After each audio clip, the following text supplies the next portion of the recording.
Essex and Herts Air Ambulance is a charity providing a free helicopter emergency medical service. We take the hospital to the patient when they need it the most. Our expert clinicians can start life-saving procedures at the scene using equipment that is normally only found in the emergency department. Once a patient is stabilised, the critical care team will triage patients to the most appropriate hospital for their needs. We have helped people like Bruce, who collapsed at the wheel and suffered a cardiac arrest whilst driving. Our team landed on the M25 right next to the incident, where they restarted his heart and took over his breathing. By land, it would have taken 45 minutes to get Bruce to hospital. By air, it took just 3 minutes. Cases like this are time critical, as the longer it takes to get to hospital, the more damage is done to the heart. Jo was out riding one day when her horse tripped and threw her off. She suffered a serious break to her ankle, compromising the blood flow to her leg. The team provided strong pain relief to sedate her so they could manipulate, straighten and splint her leg.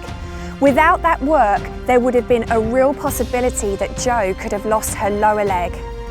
Peter was crushed by a bull when working on his farm, leaving him with a fractured pelvis in 3 places. The journey to hospital would have been over rural, bumpy terrain, but by air the flight was smooth, taking just 11 minutes, a fifth of the time it would have taken by road. Kate's car collided with a tree, causing serious damage to her head and chest and leaving her with life-changing injuries. The team started treatment at the roadside, restarting her heart twice before airlifting her to Addenbrooke's Hospital. At just 15 months old, Macy suffered life-threatening head and limb injuries after a lorry travelling on the wrong side of the road collided with her car. She required pain relief and an emergency anaesthetic to protect her airway.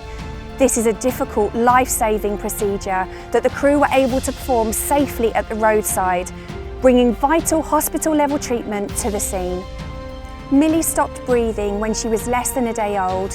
The team quickly diagnosed that this was a result of low glucose levels and administered glucose via a needle placed directly into her leg bone. If the team hadn't been so quick with their diagnosis, Millie would not be here today. When a car suddenly pulled out on Simon whilst riding his motorbike, he was left with several broken ribs, 3 broken vertebrae, his liver was torn in half and he had burst his spleen. He was flown straight to a major trauma centre, one specialising in the type of care he needed. I'd like to thank all of our supporters across Essex and Hertfordshire, because without you supporting us, we wouldn't be able to keep flying and saving lives. Thank you.